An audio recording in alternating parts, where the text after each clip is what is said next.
presentaremos un recorrido por la filosofía del derecho de Hegel con las aportaciones de Alejandro del Palacio, quien dice que es recomendable acudir a él para salvar los obstáculos del razonamiento en el recurso de argumentación de autoridad.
Georg Wilhelm Friedrich Hegel nació en Alemania en 1970 y falleció en la ciudad de Berlín, Alemania en 1831.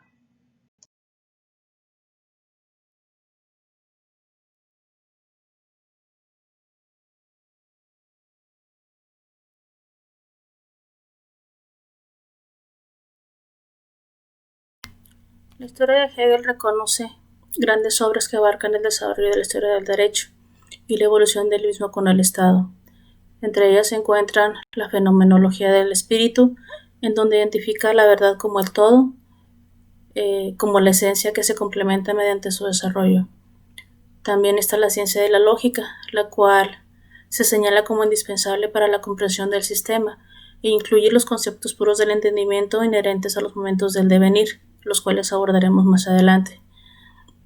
Tiene también la enciclopedia de las ciencias, en donde Hegel expresa que el fundamento del sistema se encuentra en la idea de la razón, entendida como unidad originaria del yo en el pensar, que preside y da unidad al desenvolvimiento del ser. En esta menciona que conocer no significa otra cosa que saber un objeto según su contenido determinado, el cual no es sino una multiplicidad de relaciones recíprocas y relaciones con otros objetos. Finalmente tenemos como uno de los más importantes los principios sobre la filosofía del derecho. Su fundamento es el concepto de la libertad, cuya verificación la logra cada individuo solo en el Estado. Da una realidad de la idea ética y el sistema da la libertad plenamente consciente, donde cada individuo, en su libertad, encuentra cómo debe ser el ser supremo y el ser integrante de él. Hegel toma como punto de partida la consideración de que la metafísica kantiana desemboca en un punto donde ya no es posible saber, debido a que el conocimiento no puede captar en el sí de la cosa, dado que las categorías son ajenas y externas al ser.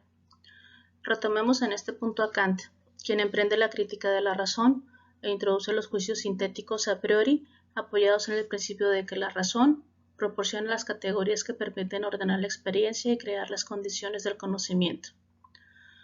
A diferencia de lo que sucede en el ámbito de la razón pura, en el de la razón práctica, Kant estima posible el conocimiento del deber ser, que determinado a priori constituye el fundamento de todo juicio moral. El imperativo categórico es el a priori que sintetiza la determinación subjetiva de la voluntad con la ley moral objetiva que sirve de fundamento a la condición ética del hombre, lo cual lo vemos resumido en la sentencia.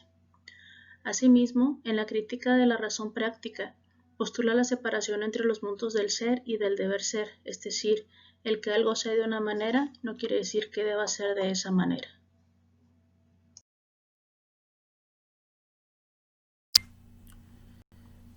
Habiendo visto entonces el punto de partida de Hegel, que es Kant, pasemos entonces a ver su filosofía del derecho, en donde tomaremos en cuenta 3 puntos, que es el sistema de las contradicciones, los momentos del devenir y el derecho como tal. Por principio de cuentas veremos el sistema de las contradicciones, en donde Hegel sostiene que el método que le permite al ser verificar su recorrido es la dialéctica, que asume la responsabilidad de mostrar cómo ella se encuentra en todo objeto de toda especie, en toda representación, en todo concepto y en toda idea. Con la dialéctica, Hegel pretende resolver los abismos abiertos por la metafísica kantiana entre el sujeto y el objeto, ser y pensar, ser y deber ser, la razón teórica y la razón práctica. Tenemos entonces que la dialéctica es el sistema de la contradicción metódica, donde todo objeto determinado por sus relaciones supera su fin, pasando a su ser contrario. El método es conciencia de la transformación del conocimiento a través de la experiencia, que no puede ser reducida a los límites formales de esquema de conocimiento alguno. Siguiente, tenemos los momentos del devenir. En este, se dice que los momentos del despliegue del ser descansan en el supuesto de que la razón los preside. Los momentos del devenir expresan el proceso de relación de las contradicciones unidas por la ley de la transformación dialéctica. Los momentos del devenir se puede decir que es la marcha de la razón a lo largo de la historia mediante la cual el espíritu, hecho plena conciencia, arriba a sí mismo. Hegel nos dice que cada una de las partes de la filosofía es un todo filosófico que se cierra en sí mismo, es decir, todo es un círculo, parte de otros círculos, cada uno de los cuales es un momento necesario en donde todos esos círculos constituyen la idea misma que aparece en cada uno de los círculos. Tenemos entonces que la ciencia del ser, que estudia todos esos círculos, comprende 3 partes. La lógica, que es en donde se encuentra la objetividad y la subjetividad del concepto, la filosofía de la naturaleza, o ciencia de la idea en su existencia exterior, y finalmente tenemos la filosofía del espíritu, que es la idea que se despliega para cumplir el destino final del devenir, en el saber absoluto del espíritu que se sabe a sí mismo. Y finalmente tenemos el derecho, en donde nos menciona que en la filosofía del derecho se tiene por fundamento el concepto de libertad, el cual lo define como un hecho de la conciencia que supone el desenvolvimiento del espíritu como inteligencia, cuya materialización va de los sentimientos al pensar producido como una voluntad. Bajo este tenor se tiene la libertad, al derecho abstracto y moralidad y a la eticidad. Empecemos por la libertad. Se dice que el derecho es la determinación de la libertad, relativa y limitada en el ámbito de las relaciones sociales, es decir, enlaza al derecho con el Estado y a los Estados entre sí en la historia universal, de modo que afirma que la filosofía del derecho termina donde principia la filosofía de la historia. En el derecho, la verdad se muestra no en el pensar, sino en el quehacer. La libertad es la conciencia de las necesidades del hacer. Se genera mediante un largo proceso cultural por la marcha del espíritu a través de la conducta humana y que será completada cuando los hombres alcancen la autoconciencia. Por lo que Hegel eleva la libertad como categoría social cuya verificación íntegra se da en la sociedad organizada en el Estado. En especial después de la Revolución Francesa, en donde se buscaba un Estado liberal donde se reconociera la igualdad y la libertad de todos. Como el derecho político regula la vida del Estado, se dice que este es el derecho fundamental a la libertad. Seguimos con el derecho abstracto y la moralidad. Se dice que la libertad es dependiente de las necesidades del espíritu, la relación del hombre con las cosas sobre las cuales, al poner en ellas su voluntad libre, ejerce el derecho de propiedad. Veámoslo esto como un ejemplo. La relación entre cosa y voluntad termina cuando surge el contrato y los hombres se reconocen en sí como personas y propietarios. Esta superación de derecho abstracto se da en el momento de la moralidad, la cual significa el retorno a la interioridad de la conciencia donde cada hombre fija por sí mismo el valor de su conducta de acuerdo a sus intenciones. Y finalmente tenemos la eticidad, que es donde la conciencia reúne la universalidad y la objetividad. La eticidad, también llamada moral objetiva, es la superación entre los mundos del ser y del deber ser. Este mundo en donde Hegel sintetiza la objetividad y la subjetividad, necesidad y libertad, particularidad y universalidad, constituye un momento del devenir en donde se salva el abismo abierto por la filosofía kantiana entre los mundos del ser y del deber ser. La eticidad se despliega en tres momentos. El primero es la familia, que es cuando el hombre renuncia a su individualidad. El segundo es la sociedad civil, la cual está formada por una comunidad de familias ligadas por sus necesidades, en donde el escenario de las diferencias sociales debidas a diferencias de trabajo, riquezas, educación, exigen ser reguladas y organizadas bajo la determinación del derecho positivo, el cual se encuentra fundamentado en el poder. Vamos a hablar en el Estado, que es la última parte de la eticidad.